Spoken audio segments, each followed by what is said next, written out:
Hello! Today we are wrapping up 2020 with a perfect bow and talking about the best and worst 2020 trends and whether or not we want to take them into 2021. What's up? It's your girl Reese. Welcome back to my space. If you're new, welcome. If you're old, thank you for rocking with me for another week. So we're starting with the best, with the first on the list, the combat boot. And I think the combat boot was reintroduced into fashion in 2019 with Prada doing the combat boot with the pouches all attached. Personally, I'm still not a fan of the pouches. I don't think that there is a true reason for them, but I do think that with the introduction of that, it took the fashion world by storm. Prada then did variations of it at different heights, and then Bottega took that and ran with it and did the rubber soles, did different very chunkier versions of it, and now everybody and their mother has a dupe of this boot. And I do think this makes the best list because I think all the girls could participate in this. You know, it was for the street styled girls, it was for the hype beasts, and then it turned into something that the very girly girls got to wear too. You saw it done in the fall, in the winter. You see it worn in the summertime when the girly girls are wearing it with floral dresses and stuff. I just think that it is such a versatile piece, and it was so inclusive of everybody. I love it, and I do think that this is a product that is for the ages. I mean, a testament of that is Doc Martin. Doc Martin's been making the same boot for years and years and years, and we still buy them every single year. So it is definitely best of 2020 for me. Next on the list is something that I did not want to dabble in at all, but being in quarantine for as long as I was, I had to bite, and it is the matching sweatsuit. What can I say about this? I really like dressing up as a person, so when I do dress down, it's still very intentional, and I felt that sweatsuits were just I'm giving up. But after I bought one, I realized that you can do a lot with it. I have a whole video on how to make your sweatsuit look expensive, and being at home so much, functionality wise, it was just perfect. I love them now. I can't get enough of them. And it's perfect from inside to outside, you know, it doesn't look sloppy if you tuck it in right. And so yeah, I can wear my sweatsuit on the inside and then I can go outside with it. So yeah, I definitely think that I may have made a bad misconception of the trend at the beginning, but now I bought it. I bought into it and I love it. Okay, next up on the list, I think we can all say that we saw this picture of Katie Holmes go viral. It was her walking down the street in that caped bralette and cardigan, and since then it has taken the world by storm. Everybody is wearing a sexy little button-up cardigan, cropped cardigans, long cardigans, you name it, and everybody made a version of the knit bralette. It turned it even into lingerie. I've seen knit bras and panty bottoms or little short bottoms. Everyone makes them, and I just think that this has to be in the best 2020 trends because I'm big on functionality, and you can wear this in so many different ways. You can wear them separately. They're two basic pieces, the bralette and the cardigan, that they transcend through the ages. So you can wear this for every season, for every year. It will never go out of style. Okay, up next on my list is the Cabin Fever Chic. I had to put this on my best of 2020, and what I'm talking about is the shackets, the flannel shirts, the rubber boots, the beanies. It looks like you're kind of like a lumberjack, and I love it. I mean, you guys know this. I'm a big pro shacket gal. We sold out the Isabel Marant shacket. Any one of you guys who are shacket gang, let me know below.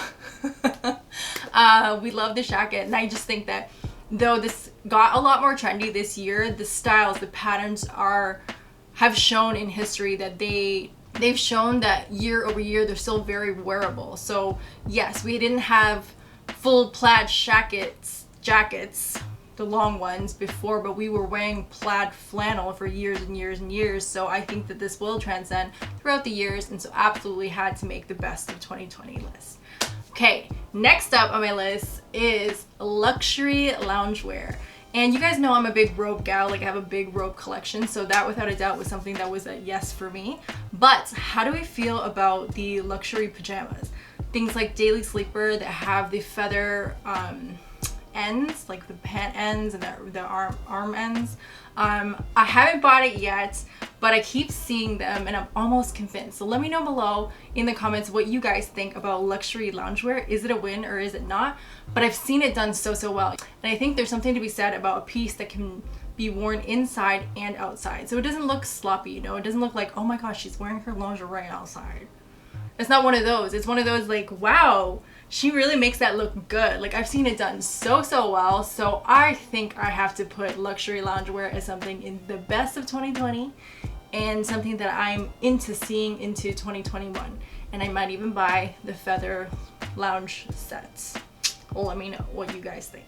Okay, last up on my best of 2020 list is the face mask. So, I mean, this is not something that we chose to participate in and kind of have been forced to participate in, but I'm not gonna lie, from surgical masks to these trendy fabric masks, I like that we've taken something that we've had to wear a certain, like we absolutely have to wear, and turned it into something that, you know, can be expressive of us. I also love the accessories that you can add to them. Like I wear all of my masks with a like the mask chain, and I think it can be really chic. So I'm gonna have to put it into the best of 2020. Also, I don't think that this is gonna leave us anytime soon. I like that we've turned a situation that we didn't really have a choice in the matter into something trendy and fun. So I'm not mad about that at all. Okay, now moving on to the worst trends of 2020. Starting with, and this might be controversial, so don't come for me, or do come for me. Come for me in the comments. But I hate so much the Chanel dad shoe. I mean, I hate the dad shoe in general, but I hate that Chanel made that ugly dad shoe, because Chanel is such a classic brand, and they put their symbol, their logo on this big, bulky, ugly dad shoe with sandal. Blah. Ugh. And why I hate this shoe is because I just think it's not flattering at all. It kind of looks like a kid's shoe. I mean, it is to me a kid's shoe, you know, it has Velcro on it. I don't like it. It doesn't make the foot look nice on anybody. I've never seen it look nice on anybody at all. It kind of, it reminds me of the Balenciaga sneaker from 2019 that kind of makes you look like Ronald McDonald. Like it's just your big ass feet. And you could have small feet and put your foot in this and it'll be still really big and unflattering. And I don't know why it's a trend, but I hope that it dies this year and we can move into 2021 without it. Please. Okay, on to the next worst of 2020 is the utility bag. So Louis Vuitton took the world by storm when they very smart followed the utility trend with, like, you know, the jackets and the jumpers and all that we were doing, and made the Louis Vuitton multi-pochette. Girl, I don't like that bag at all. And the reason why I don't like that bag is because it is very much for one season. Like that whole ensemble, you're not going to be able to wear it again over the years. You might be able to wear it when it comes back in style full circle in 5 to 10 years, but who's keeping it for that long? Unless you're me and a hoarder, then I keep everything. But yeah, I mean, the only upside I think about this bag is that because everything is detachable, you can use that little Louis Vuitton bag by itself without the canvas strap attached to it. So it when this style goes out of style, and it will, you can still use the bag. And same with the other brands that kind of copied on it. So, you know, after Louis Vuitton did this and sold out and waitlisted everybody, Prada jumped onto the bandwagon and did a vinyl version of one, which is terrible. Hate it. And I do think that now they have a leather version, but still not a big fan of it. But again, the base bag in that situation is a bag that can transcend through the years, so they can take all the add-ons off, the utility add-ons off, and use the bag by itself, and then maybe use the little small pieces of like coin bags and stuff. So although it is a worst trend, at least you can break it down, deconstruct it, and use it when it's no longer in style. Okay, on to number 3 for worst of 2020. So you know how we were all in these like weird pockets of 2020 where, you know, everybody watched Tiger King and then everybody made tie-dye clothes. Tie-dye. So tie-dye is something I definitely participated in when I was younger. Super fun to do. And I've seen tie-dye this year in like neutral tones that I could get on board with. But honestly, to me, I just think that it is home clothes. Like I think I have a big tie-dye t-shirt that I wear at home. It's not chic and trendy enough for me to be wearing it outside. Although I like the sweatsuit, I don't like the tie-dye sweatsuit. I think that's a lot. I just think it's too much. So where it's adorable, like I love seeing it on kids and stuff, I just don't think it's something that translates through time for very well unless it's for home clothes, because you can wear whatever you want at home. So that's gonna be a no for me. Okay, next up on my list is probably what I hate the most. Oh my god, 2020, why did you guys do this? Just because it's designer does not mean you need to buy it. Like, let me repeat that. Just because it's designer does not mean you need to buy it. Gucci put out this horrendous plastic shoe. It looks like a piece, like, it looks like Barbie. You guys remember Barbie? Our friend Barbie, we all played with one. And her ugly shoes, like no matter what shoe they made for Barbie, it was this hideous silhouette that kind of looked like an accident on her foot. Like it was just a little blob. This is what this looks like. It looks like a crappy Barbie shoe with the Gucci logo on top, and it was just, it went viral. It was on shit bloggers posts, and then, you know, everybody and their mother bought it. Like, it's sold out on websites I saw, and I'm like, who is buying this and where are they going in these horrible shoes? I hate them so much. And then of course, you know, when a designer makes a shoe and it goes viral and it does well, then everyone starts making them. So everyone started making dupes of this hideous shoe, and I don't know why. And I hope they stopped, and I hope to never see that shoe ever again. Please, no. Also, why are we wearing plastic shoes outside unless they were slides to go from your car to the beach or to be in water? Why are we doing that? We don't need that. No, thank you. Okay, rant. And next up on my list is a little controversial because I dabble in all of these little trends, but I think that they made the worst list because I don't think that all of those trends were good. So, you know, as fashion does, it goes full circles, and the 90s trends have hit us hard.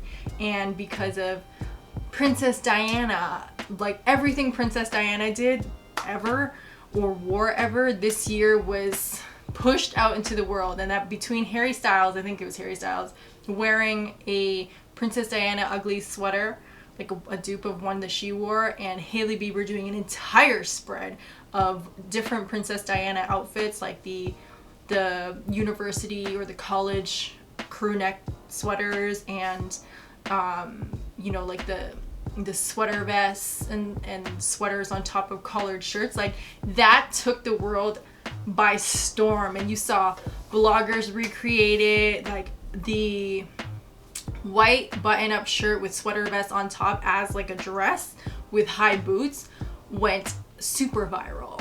Bucket hats came back. Bucket hats, not a fan of those. The thong showing, and not actual thongs. Like, I will say that they interpreted this better. Like, back in the day, we were all showing our thong of our pants, and like, God, what were we thinking? But this time around, I think we saw it first when Hailey Bieber was at the Met, if I'm not mistaken. But Alexander Wang made this dress for her, and it had like a thong coming out the back with the little Alexander Wang crystal embellishment on it. And then, you know, I've seen pant versions of this, I've seen other dresses of this, and where there is a time and place for it, like you probably wear it to an event, we weren't going to events. So what was the reason for it? I'm not sure. Not a fan. So yeah, on the fence, best or worst.